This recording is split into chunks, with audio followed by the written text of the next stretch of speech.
खुलुमबाय नमस्कार आं दिनै फिन कानेक्ट विथ लरेन्स इस्लारि जे हाबाफारि बे हाबाफारियाव बेलासिनि 7 रिंगा जानाय लोगो लोगो आङो बे समाव नोंथांमोननि गेजेराव नुजाफैबाय।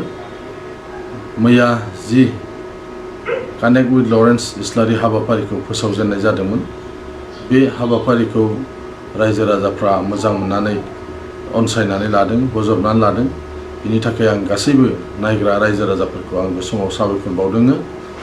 रायजসকলক মই ধন্যবাদ জ্ঞাপন কৰিছোঁ। কানেক্ট উইথ লৰেন্স ইছলাৰী যি কাৰ্যসূচী যোৱাকালি পৰা আৰম্ভ হৈছিলে, এই কাৰ্যসূচীটো সকলো ৰাইজে আদৰি লোৱাৰ কাৰণে মই সকলো ৰাইজলৈ ধন্যবাদ জ্ঞাপন কৰিছোঁ, শুভেচ্ছা জ্ঞাপন কৰিছোঁ। দিनै आङो रायजोफोरनि माखासे गोनांथार जि सोंलु, बे सोंलुनि फिननाय होनो नागिरदों। गासैबो सोंलुनि फिननाय होनाया आंनि थाखाय बे समाव आं गोनांथि सानाखै।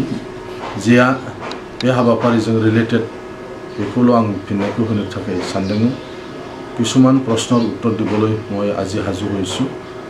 गिबियावनो सोंलु फैदों जे बिटिआर एकर्ड बायदियै जोंनि जे बिटिआरनि जे बाउन्डारि, बे बाउन्डारिया माला एक्सटेनसन जागोन, बिनि मोनसे सोंलु हरदोंमोन। दा बिनि फिननाया बेबायदि, भारत सरकार आरो आसाम सरकारजों जे बिटिआर गोरोबथा जादोंमोन, बे बिटिआर गोरोबथा बायदियै मोनसे कमिसन दानायनि बाथ्रा दंमोन आरो दायो बे कमिसनखौ दानाय जाबाय।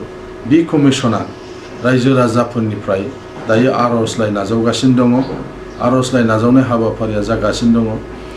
दा बेवहाय जिहेतु दायो आसाम बिधान सभानि बिसायख'थि जिहेतु फोसावबाय, बे फोसावनाय हाबाफारि समाव बेफोर हाबाफारिफोरखौ मावनाय जाया, बे बाथ्राखौ जों बयबो मिथिगौ। जिहेतु एकर्डआव थानाय मोनसे दफा आरो बे दफाया मावलांजागोन आरो बेखौ मावफुंनो थाखाय भारत सरकार आरो आसाम सरकारा बेबस्था लादों। बेनिखायनो बे हाबाफारिया जागासिनो दङ आरो बिसायख'थि जोबनायनि उनावनो बिनि जि हाबाफारि मावफुंनांगौ, बे हाबाफारिया मावफुंजानाय जागोन। नैथि सोंलु दिखांहरदों जे बिटिआरआव ट्राइबेल बेल एन्ड ब्लकआ दानख'जागोन नामा? बेबायदि जेबो बेवहाय लिरनाय गैया। बिटिआरआ ट्राइबेल बेल एन्ड ब्लकखौ लाखानानै मोनसे कम्पेक्ट एरियाखौ लानानै खालामजानाय।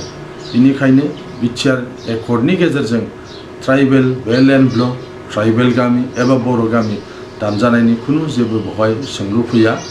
बेनिखायनो बेयाव जेबो गोनो गोथो जानांगौ गैया। আজিৰ যি প্ৰশ্ন আছিলে, এই প্ৰশ্নটো বিটিআৰ একৰ্ডত লৈ পেলাই কিছুমান যুৱকসকলে আজি প্ৰশ্ন কৰিছিলে। ইয়াৰ উত্তৰ মই বড়োটো দিছোঁ। এইখিনিতে মই ক'ব বিচাৰিছোঁ যে বিটিআৰ একৰ্ডটো হ'ল ইয়াত থকা সকলো জাতি জনগোষ্ঠীৰ কাৰণে এই একৰ্ডটো কৰা হৈছে আৰু সেইকাৰণে ভাৰতৰ প্ৰধানমন্ত্ৰীয়ে স্বয়ং কোকৰাঝাৰত আহি পেলাই এই চুক্তিটো শান্তিৰ চুক্তি বুলি তেওঁ সকলো ৰাইজক অৱগত কৰাইছে, য'ত বহুত লাখ লাখ মানুহ ইয়াত সমাগম হৈছিলে। এই লাখ লাখ মানুহৰ যি সমাগম, সেই সমাগমত ভাৰতৰ সন্মানীয় প্ৰধানমন্ত্ৰী ডাঙৰীয়াই এই চুক্তিটো শান্তিৰ চুক্তি বুলি কৈছে। তো ইয়াত আজি যি চৰকাৰ হ'ল UPPL, BJP, GSPৰ যি চৰকাৰ, এই চৰকাৰৰ দিনত আপোনালোকে দেখিবলৈ পাইলে যে শপত গ্ৰহণ কৰাৰ পিছত 15 দিনৰ পিছতে মাটিৰ পাট্টা দিয়াৰ কামটো কৰে।